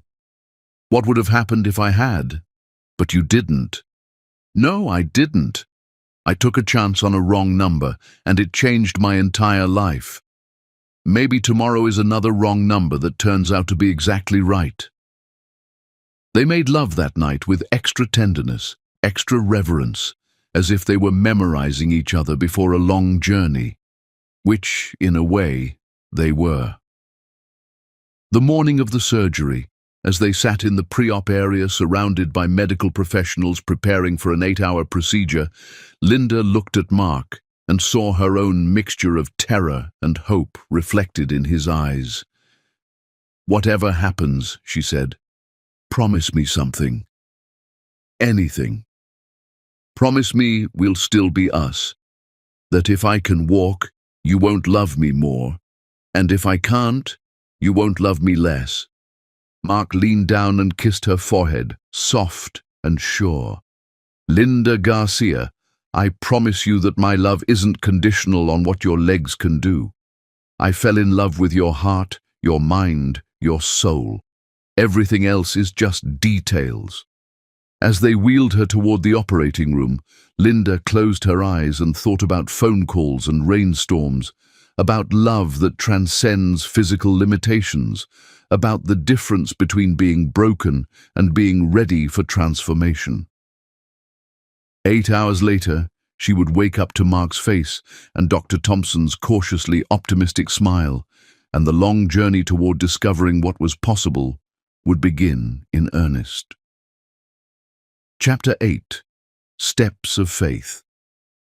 Recovery is not a destination but a journey, measured not in miles but in moments of triumph over the voice that whispers impossible, in the daily choice to believe that better days are worth fighting for. The physical therapy gym smelled like sweat and determination, antiseptic and dreams, filled with the sounds of people pushing against their limitations one repetition at a time, grunts of effort, encouraging words from therapists, the soft whir of machines designed to rebuild what life had torn down. Linda had been coming here every day for 3 months since her surgery, and the space had become as familiar as her own apartment. More familiar in some ways, since this was where she was slowly, painstakingly rebuilding herself from the inside out, discovering muscles she'd forgotten existed and nerves that were learning to sing again after years of silence. The walls were covered with before and after photos of patients who'd undergone similar journeys, testimonials to the power of stubborn hope and relentless work.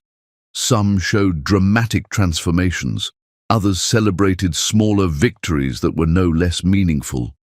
Each image was a reminder that recovery looked different for everyone, that success couldn't be measured by anyone's standards except her own.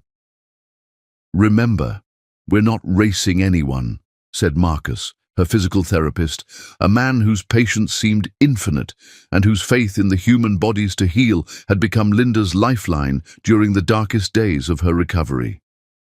He was built like a linebacker, but moved with the gentleness of someone who understood that healing required both strength and tenderness. "We're building strength, building connection, building trust between your brain and your legs. Every day is different. Every session teaches us something new about what's possible." Linda gripped the parallel bars, sweat already beading on her forehead from the effort of simply standing upright, her legs trembling with the unfamiliar weight of supporting her body after 12 years of relying on wheels. 3 months ago, she couldn't feel anything below her waist except phantom sensations that taunted her with memories of movement. Now, sensation was returning in unpredictable waves, sometimes a tingle that felt like champagne bubbles under her skin, sometimes actual feeling that made her gasp with wonder, sometimes phantom sensations that made her think she could move more than she actually could. I feel them today, she said, concentrating on the muscles in her right leg. It's different than yesterday. Mark watched from his usual chair in the corner, laptop forgotten, his entire attention focused on his fiancée as she worked with an intensity that took his breath away. Every day for 3 months, he'd sat in that chair, watching her push herself past what seemed possible, celebrating victories measured in millimeters and mourning setbacks that would have broken a lesser spirit. Good, Marcus said. Now let's see what happens when you try to shift your weight. The first month after surgery had been the hardest. Linda had emerged from the 8-hour procedure groggy but hopeful, Dr. Thompson's cautious optimism ringing in her ears. But hope had to be tempered with reality, the swelling, the pain, the long weeks of healing before they could even begin to assess whether the surgery had been successful. Patience had become Mark's most used word, whispered to Linda during the dark nights when pain kept her awake, repeated to himself when he wanted to demand faster progress, better results, immediate transformation. But gradually, impossibly, things began to change. First, sensation returned to her toes, the strangest, most wonderful feeling of her adult life. Then, slowly, patches of feeling spread up her legs like sunlight creeping across a floor. Not complete sensation, not normal, but undeniably there. I can feel you touching my ankle, she'd whispered to Mark one evening as he massaged her feet, tears streaming down both their faces at this small miracle. Now, 6 months after surgery, Linda was standing upright, supporting most of her weight on her legs for the first time in 12 years. The achievement was monumental and terrifying and completely exhausting. That's enough for today, Marcus said, noting the tremor in her legs that indicated muscle fatigue. 5 more minutes, Linda insisted, the same thing she said every day. Linda, Mark said gently, knowing that tone. You've made incredible progress. Don't push so hard you set yourself back.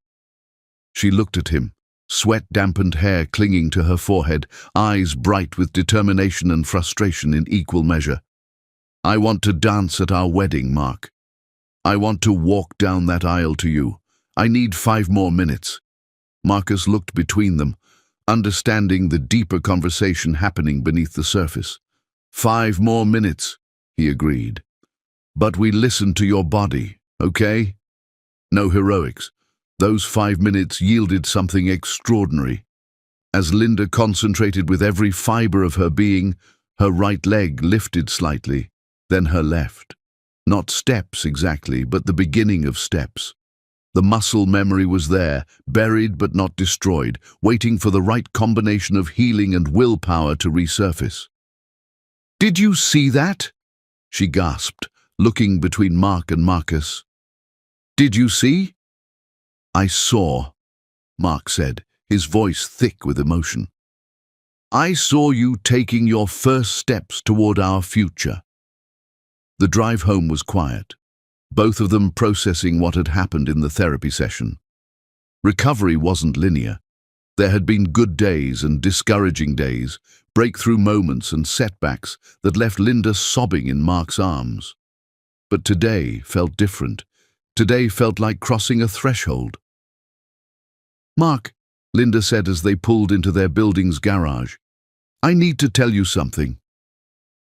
He parked and turned to face her, noting the serious expression that meant she'd been thinking deeply about something. I've been afraid, she admitted, not just of the surgery not working, but of it working too well. What do you mean? I mean, I've been afraid that if I could walk again, you'd expect me to be someone different, that you'd want the woman who could walk instead of the woman you fell in love with.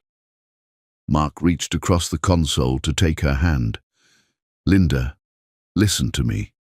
I fell in love with you sitting in a wheelchair in the rain, and I'll love you standing at our altar. I'll love you if you run marathons or if you never take another step.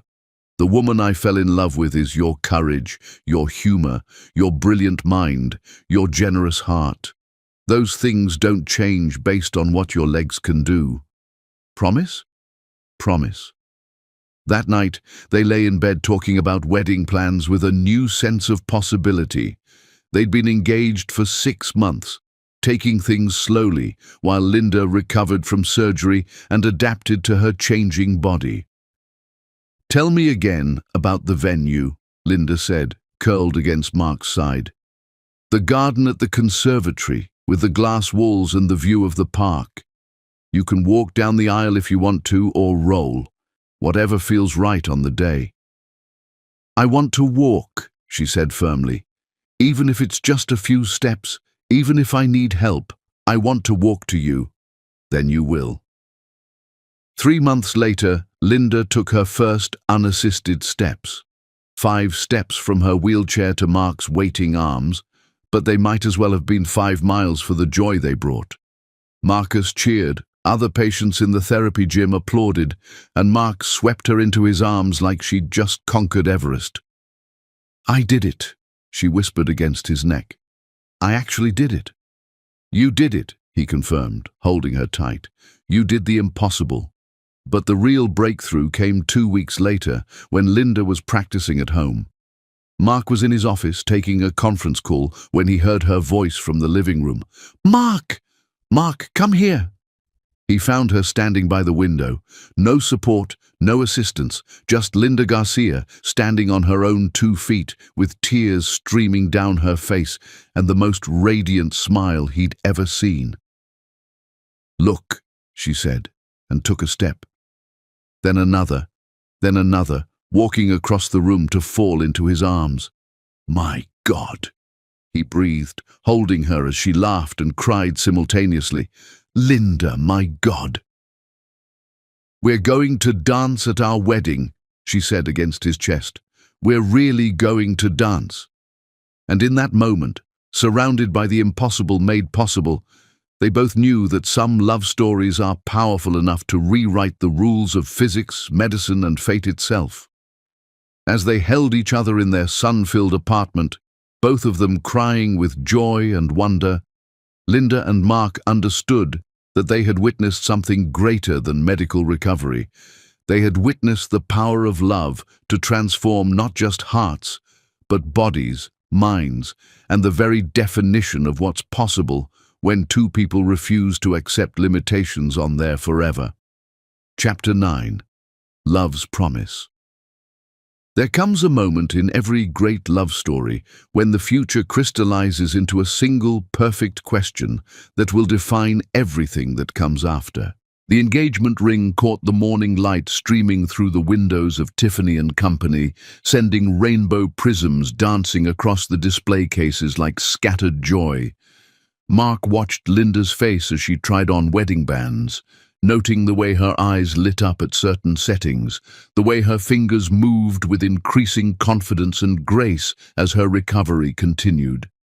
There was something magical about this moment, choosing the symbol that would mark her as his wife, selecting the physical representation of promises they'd already made in their hearts. The store itself felt like a temple to love, with its elegant displays and hushed atmosphere that suggested every ring held the power to transform lives. Other couples moved through the space with the same sense of reverence, but Mark was certain that none of them had traveled the journey he and Linda had shared to reach this moment. "This one," she said, sliding a simple platinum band next to her engagement ring, with the careful precision of someone who knew exactly what she wanted. "It's perfect." Mark looked at the ring, elegant and understated, with small diamonds that complemented rather than competed with her engagement ring. It was exactly what he would have chosen for her, which still amazed him after a 1.5 years of discovering how perfectly their tastes aligned, how naturally their dreams seemed to interweave. The simplicity spoke to both their personalities, the quality reflected their commitment to building something that would last a lifetime. "Are you sure?" he asked, though he could see the certainty in her eyes, the way she held her hand up to catch the light and smiled at the way the rings looked together. "We can look at others. Price isn't an object. If there's something else that catches your eye—" "I'm sure," She smiled up at him, and he was struck again by how radiant she'd become over the past few months. The combination of recovering strength and growing excitement about their wedding had given her a glow that made her even more beautiful than she'd been the day he first saw her in the rain. It's not about the size or the sparkle. It's about what it represents, and this represents us, simple, elegant, strong enough to last forever. Excellent choice, said the sales associate, a woman named Margaret, who'd been patiently helping them for the past 2 hours. The simplicity of the band will allow your engagement ring to remain the focal point, and the platinum will wear beautifully over a lifetime. A lifetime. The words sent a thrill through Mark that never seemed to diminish, no matter how many times he thought about spending forever with Linda. As they walked through Central Park afterward, Linda using her wheelchair for longer distances, but standing and walking short stretches when her legs felt strong, Mark marveled at how completely his life had changed. 18 months ago, he'd been a lonely man with more money than meaning, going through the motions of a successful life that felt empty at its core. Now, walking beside the woman he loved while she narrated their surroundings like a personal tour guide, he understood what people meant when they talked about being truly alive. "The cherry blossoms will be blooming when we get married," Linda said, pointing to the trees they passed. "Can you imagine? It'll be like the whole city is celebrating with us." Their wedding was set for April 15th, just 3 months away. The planning had been a joy rather than a stress, both of them more focused on the meaning of the day than the elaborate details that seemed to consume other couples. "Speaking of celebrating," Mark said, stopping beside a bench, "there's something I want to give you." Linda looked puzzled as he pulled a small wrapped box from his jacket pocket. "Mark, we just bought my wedding ring. What's this?" "Open it." Inside the box, nestled in black velvet, was a pendant on a delicate chain, a small, perfect diamond surrounded by tiny sapphires that caught the light like captured stars. "Mark, it's beautiful, but it was your mother's," he said quietly. Linda's breath caught. "What?" "I called your father, asked him if he had anything of hers that you might want to carry with you on our wedding day. He sent this." Mark's voice was gentle as he explained. "He said she wore it on her wedding day, and he'd been saving it for you." Tears filled Linda's eyes as she lifted the pendant from the box. She remembered this necklace, remembered her mother wearing it on special occasions, remembered playing with it as a small child while her mother held her. "He said something else," Mark continued. "He said your mother would have loved me, not because I can provide for you, but because I see you the way she always saw you, as perfect exactly as you are." The sob that escaped Linda was part grief for the mother who wouldn't be there on her wedding day, and part overwhelming gratitude for the man who understood that some gestures matter more than any amount of money could ever express. "Help me put it on," she whispered. Mark fastened the chain around her neck with gentle fingers, and when the pendant settled against her chest, it felt like a blessing from beyond. "Thank you," she said, her voice thick with emotion. "This means more to me than you could possibly know." "I do know," he said, settling beside her on the bench, "because love means paying attention to what matters most to the people we cherish." That afternoon, they had lunch with Emma and her husband David at their favorite restaurant overlooking the Hudson River. Emma had become not just Mark's sister, but Linda's closest friend in New York, the kind of confidant who could make her laugh until her sides hurt and offer wisdom that cut straight to the heart of any problem. "So, final head count?" Emma asked, consulting the notebook she'd appointed herself keeper of. 87, Linda replied. "Small enough to feel intimate, big enough to include everyone who matters." "Perfect," And you're sure about walking down the aisle? Linda's hand moved instinctively to touch the pendant at her throat. I'm sure. I've been practicing with my physical therapist. I can walk about 50 feet now without assistance, and the aisle is 43 feet. I measured. Of course you measured, David laughed. Most brides worry about flowers and photographers. You worry about distance calculations. I worry about not falling flat on my face in front of everyone we love, Linda corrected with a grin. You won't, Mark said with absolute certainty. But even if you did, I'd be there to catch you. That's what husbands are for.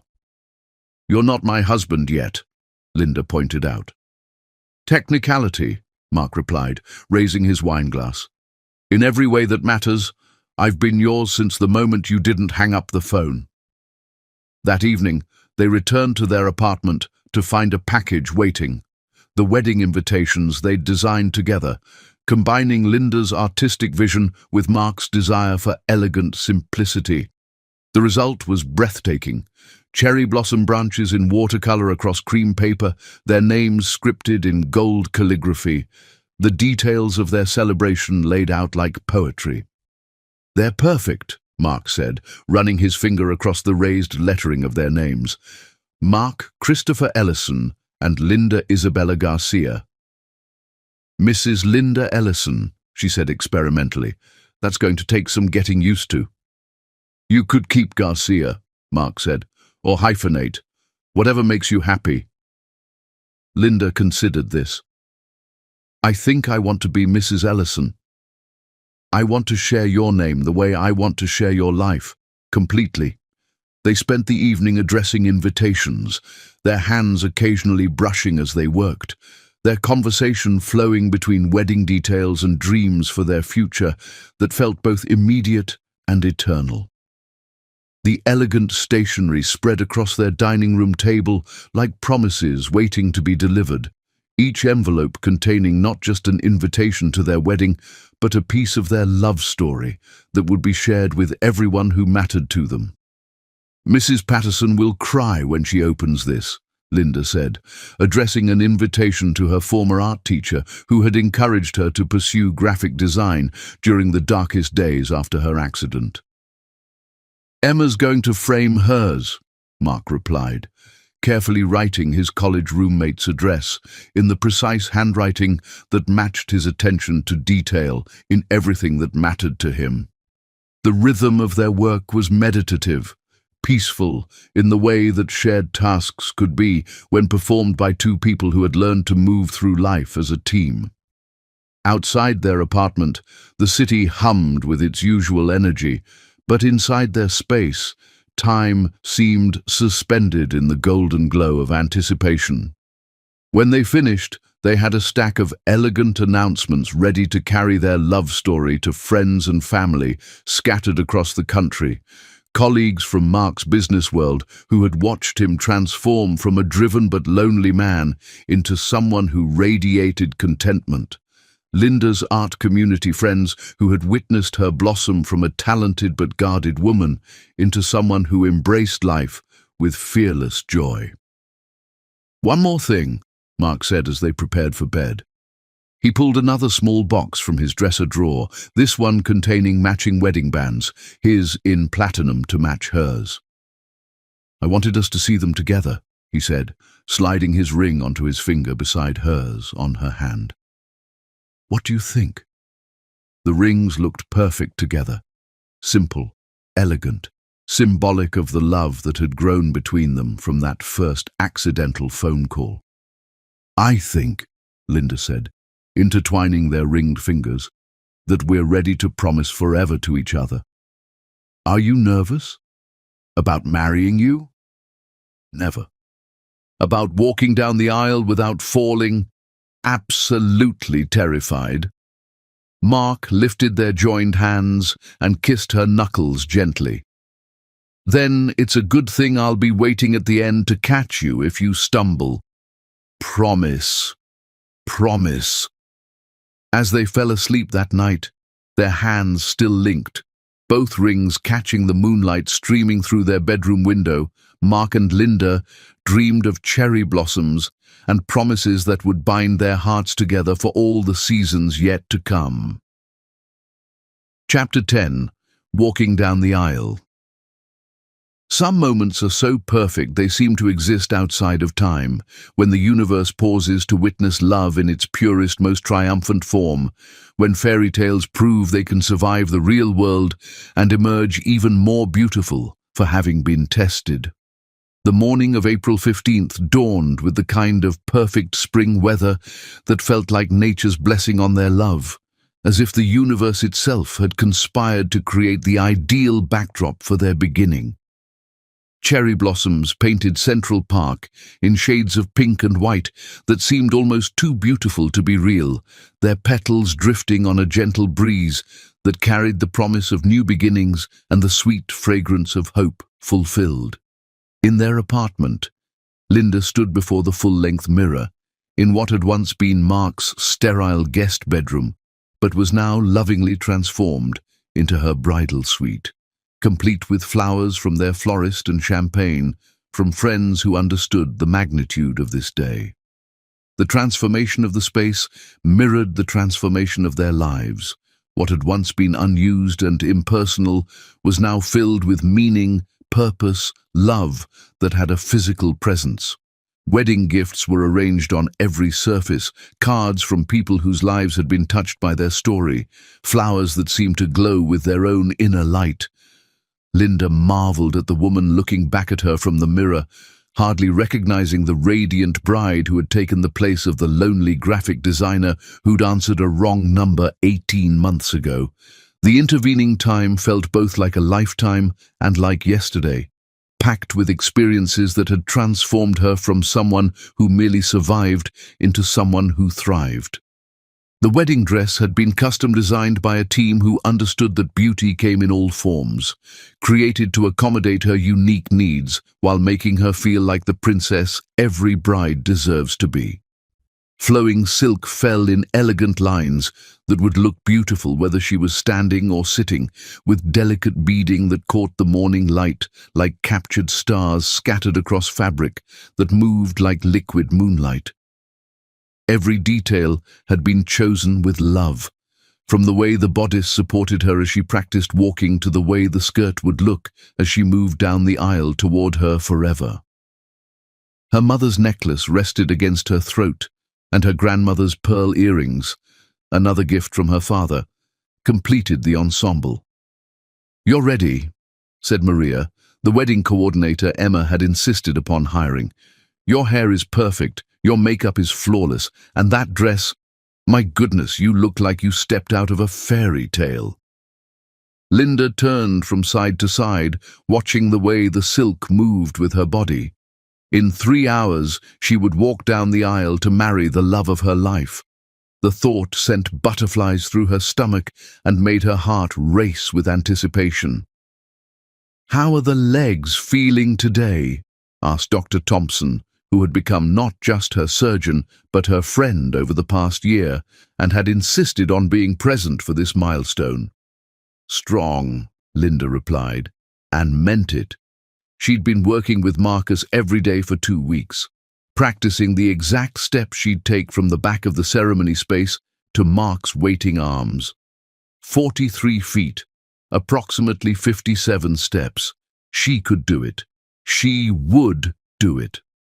"Remember," Dr. Thompson said, "if you get tired or feel unsteady, there's no shame in pausing or accepting help. This is about celebrating your love, not proving anything to anyone." "I know," Linda said, "but I want to do this. I need to do this. For me, for Mark, for everyone who believed impossible things could happen." Meanwhile, in a suite on the other side of the venue, Mark was discovering that even the most successful businessman could be reduced to nervous energy by the prospect of marrying the woman of his dreams. His hands shook slightly as he adjusted his tie for the 10th time, and his best man, his college roommate James, was finding it highly entertaining. "You know she's going to say yes, right?" James teased. "I mean, you've been living together for over a year." She's not going to run away at the altar. What if I cry? Mark asked, ignoring the joke entirely. What if I take one look at her and completely lose it? Then you cry, said Mark's father, Richard, who had surprised everyone by being more emotional about this wedding than anyone had expected. Son, I've watched you with Linda for the past year and a half, and I've never seen you happier. If seeing your bride makes you cry, it just means you understand how lucky you are. She's walking, Dad, Mark said, his voice filled with wonder, even though they'd discussed this countless times. After 12 years in a wheelchair, she's walking down the aisle to marry me.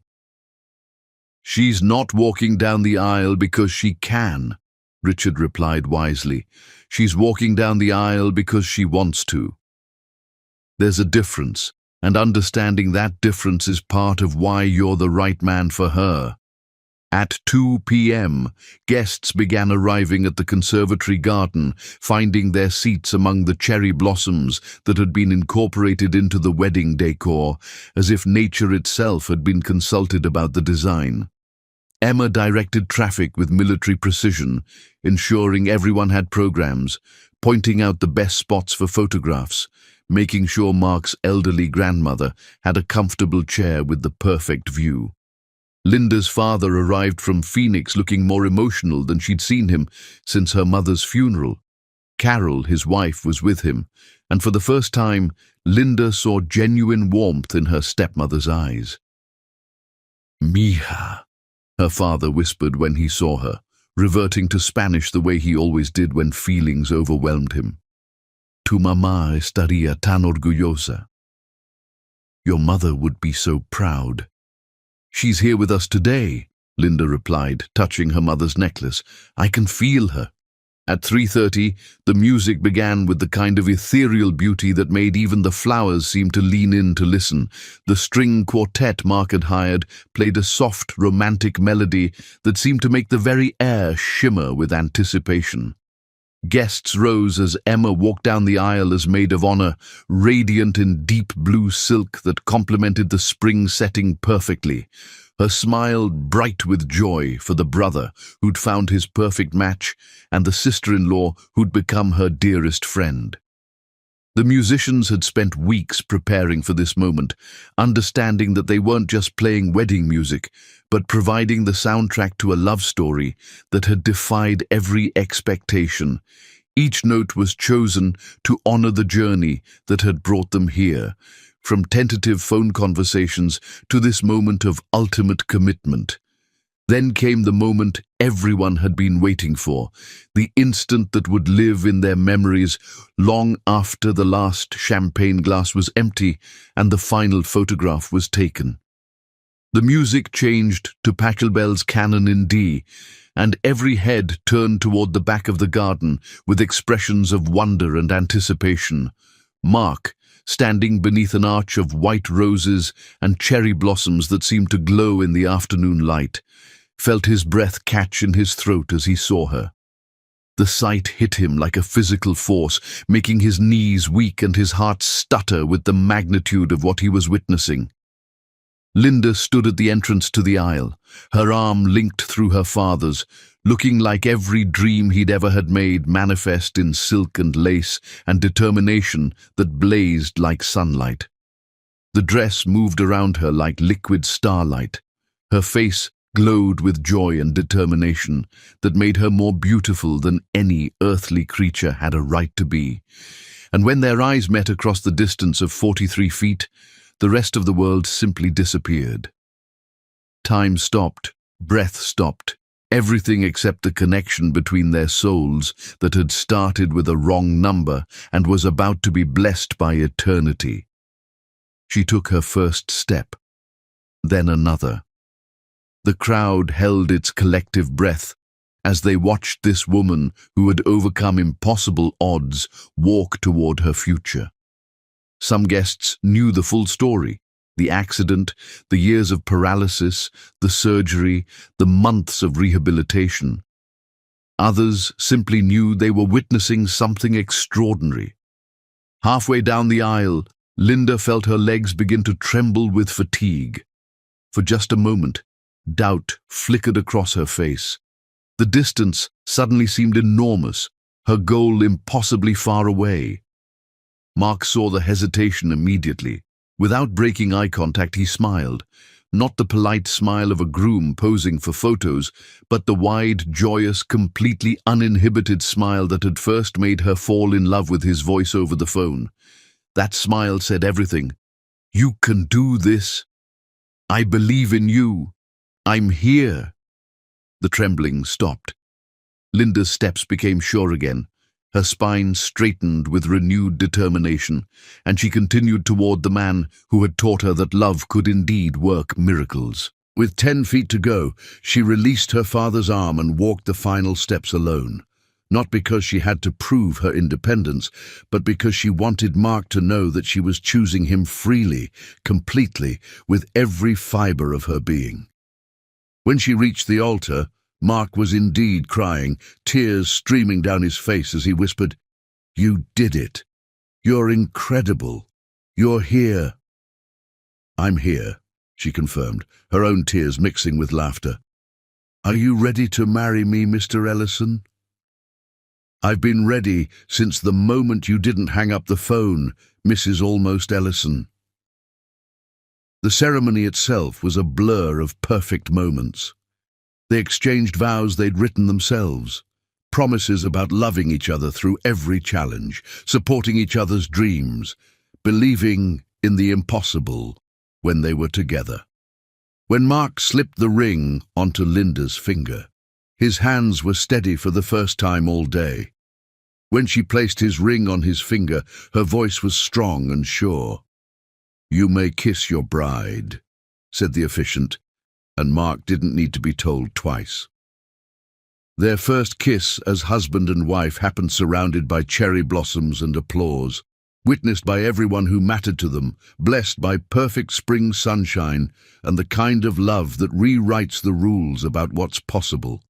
But the moment that would live in everyone's memory forever came during their first dance.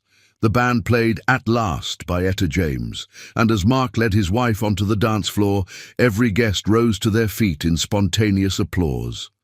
Linda danced, not perfectly, not without occasional support from Mark's strong arms, but she danced. They swayed together, lost in each other's eyes, moving to music that seemed written specifically for this moment. "We did it," Mark whispered against her ear as they turned slowly under the lights. "We did," she agreed, "though I think this is just the beginning. The best kind of beginning." As the song ended and they were surrounded by family and friends eager to celebrate with them, Mark and Linda knew they had achieved something greater than a successful wedding. They had proven that love, when it's real and strong and patient, can overcome any obstacle the world puts in its path. Later, as the evening wound down and they prepared to leave for their honeymoon in Italy, Linda found herself standing at the edge of the garden, looking back at the scene of their perfect day. The lights twinkled like earthbound stars, the cherry blossom petals carpeted the ground like nature's confetti, and the lingering sounds of laughter and music created a symphony of joy that seemed to echo off the city buildings surrounding their celebration. Their guests were beginning to gather their things, faces glowing with the satisfaction of having witnessed something extraordinary. Children ran between the tables, collecting flower petals to throw as the bride and groom departed. Elderly relatives wiped tears from their eyes and spoke in hushed tones about the most beautiful wedding they'd ever seen. Friends hugged and made plans to see each other again soon, because events like this reminded everyone of what truly mattered in life. "Any regrets?" Mark asked, coming up behind her and wrapping his arms around her waist, his chin resting on top of her head, as they both took in the magical scene they'd created together.